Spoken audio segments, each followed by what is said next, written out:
Shalom, shalom, shalom, brothers and sisters. This is your brother Kazakia coming back with part 2. I started earlier talking about the revival of the so-called blacks from the Democratic Party to the Republican Party on the basis of Donald Trump.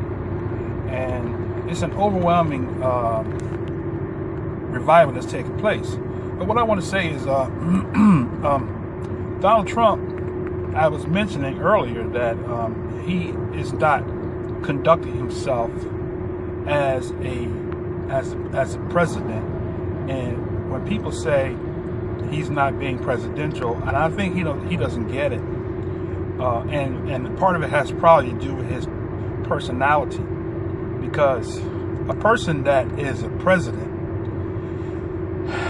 even though you may have and you get attacks from every side.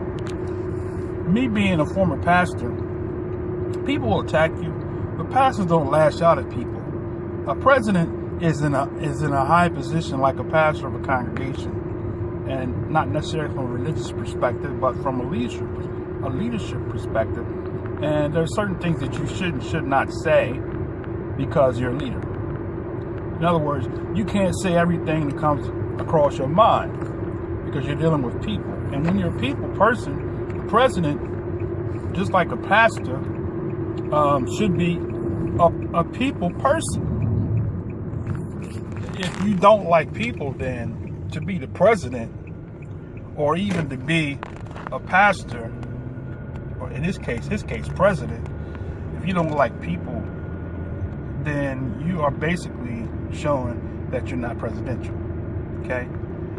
You have to be a person that appears to be friendly, even towards people that don't like you, or people that you think hate you, or people that you think is trying to make you look bad. Okay, that's what I learned as a pastor and being president and being a leader, or that's what we're saying. We're saying being presidential. For example, all of the events that have happened, right? There's a political way. I mean, there is a proper way to deal with lies and falsehood, right? You don't have to resort to jumping out of character, or maybe that is his character, who knows? But screaming and yelling and calling people names and things of that nature. And like I was saying, the people that in Pittsburgh that died in the Jewish temple, and the things that he said and alluded to them, to make it feel like that they didn't do everything that they could do to protect them from a wicked person, a demonically influenced, satanically inspired person to come in a temple. The place of worship is supposed to be the place of worship, just that, right? Where have we come to when a person who leads a congregation should have to have an armed force present when you're coming in a place to worship, right? So for him to make that type of comment about them having the protection and that kind of thing, maybe would have been different result.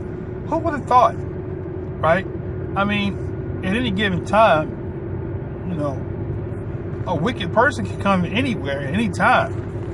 And so just because you have a gun doesn't mean you're going to be able to get to the gun to protect. Case in point, the same scenario last week down in Kentucky, when the man shot and killed 2 people, another wicked individual, demonically influenced, right? Inspired by the rhetoric of our president, right? Because a lot of people, you got to be careful as a leader what you say to people, because people are like sponges, right? All they need is an inspiration, and it's sad but it's true. People are influenced by what they hear, what they see, right? And they could watch somebody who they have a lot of admiration for to say something, and they will react. It's like pastor. That's why, pastor president is pretty similar. You got to be careful what you say to a person. You can tell a person to leave their husband and wife, right? And because those people have a love and respect for you, they will do just that. Because you said leave your husband or leave your wife, they will leave the husband and wife because why? They have a respect for a person in that position, right? So a president is in a place where people respect. The ones that really like that president will listen to that president because that president is like a mentor to them. Whatever he says, they will be inspired to do whatever he says, right? Now, so that's what I mean when I say he's not presidential, okay? Presidential is a person that when a crisis happens, right, they're not going to say the first thing comes out their mind, as I already said. I'm being repetitious. But they're going to stop, look, and listen. And they're going to respond tactfully, right? And not tacky. Right? You got the whole world watching you. You got the whole country watching you, and you got the whole world watching everything you say, how you respond to this, that, and the other. Another thing, and this is the last thing I want to mention about, and it's so much really I could talk about, but for example, if America is a place that a lot of people are trying to get to,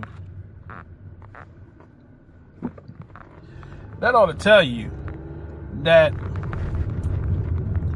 wherever they're trying to leave from, and I'm talking about these people that's allegedly headed to the United States of America on foot. I mean, when you really think about it, these people are supposedly traveling over 1,000 miles to freedom. That is either desperate, stupid, right? These people are traveling on foot to be met at the border with the United States military, right? Now, the president says, I'm not a globalist, I am a nationalist. Well, he would have made that better if he said if he would have made that better if he would have said that he was a Republican. Because this country was actually founded off of the Democratic Republic. What a lot of people don't know is that the Republicans and Democrats did not switch parties. The party was originally called the Democratic Republic, and you can Google it. It was not a separate Democrat and Republican party, right? The Democratic Republic was the one party, right? So when people say, oh, well, the Democrats, they was the ones that was for slavery. So was the Republicans because they was one party.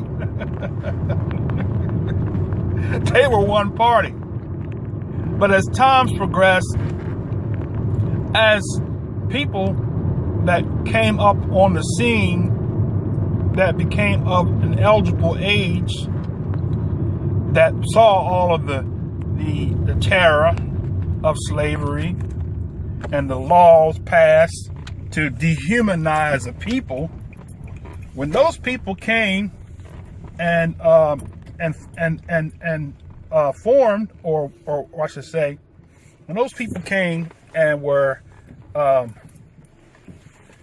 developed into the place to be government leaders, they knew how wrong it was to enslave people.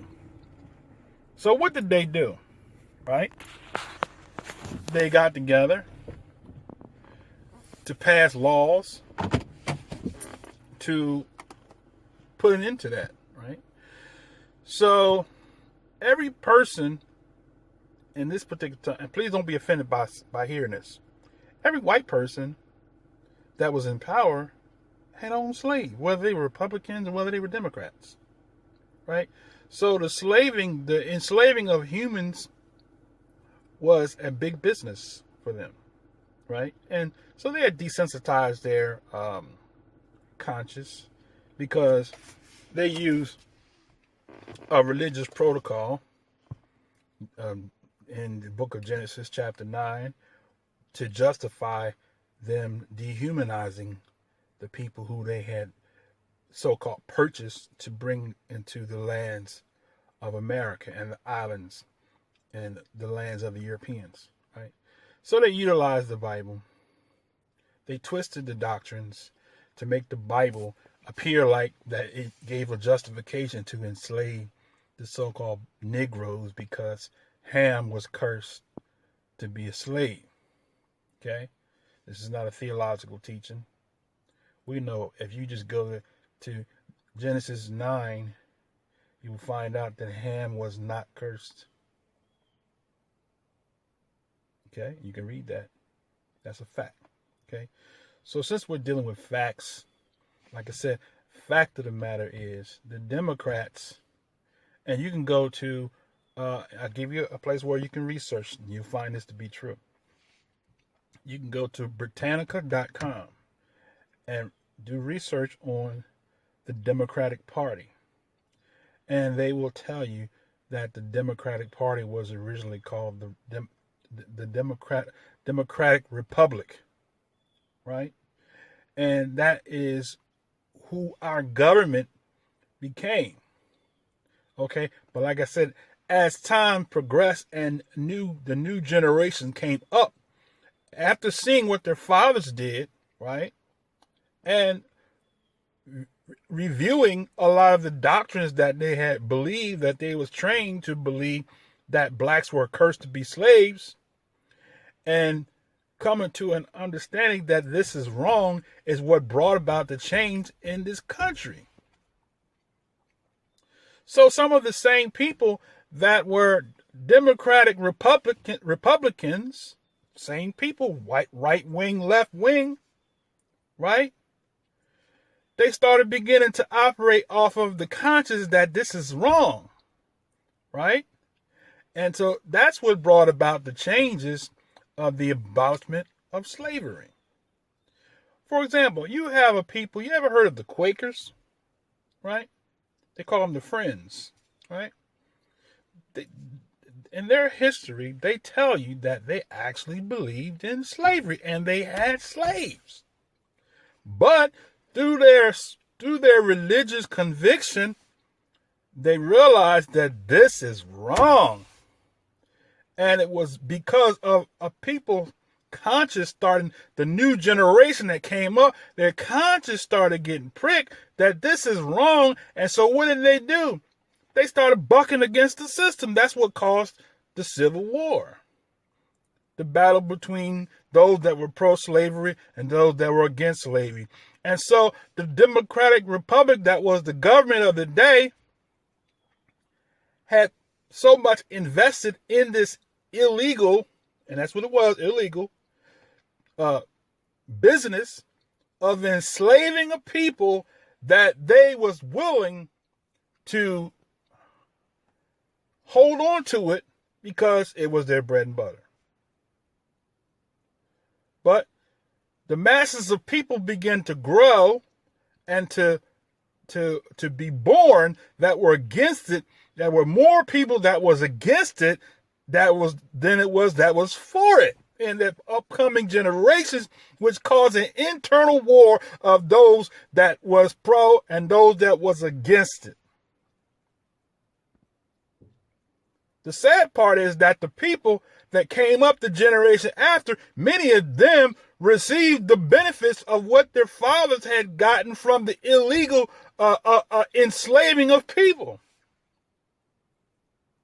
And since they got benefited from that, the people, the descendants of those enslaved people, never received the reparations, never received a payment for the works of their fathers, right? 236 years, I believe it was, of free labor in the United States of America. People worked without pay. Some of them were my ancestors that were free men that owned farms. Okay? But the proceeds from their labor was going to the people who was in power. It was a taxation without a representation, right? So what I'm saying is that we got to get our facts straight, right? The Democratic, Republican are one and the same. Only difference now is the ones that are on the left, as they say, are the ones that have a conscience, right? That's the reason why they are more concerned about helping people. They are more socially oriented, okay? Helping people with health care, helping people with Medicare, helping people with assistance, right? Food programs, right? Housing programs, right? Now, here's the thing that was a mistake, right? That which was designed to help was not designed to be a permanent status.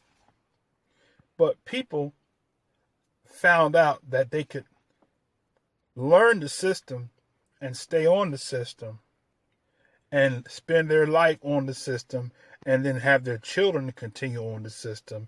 And it's like a cycle that never ends. That is not what the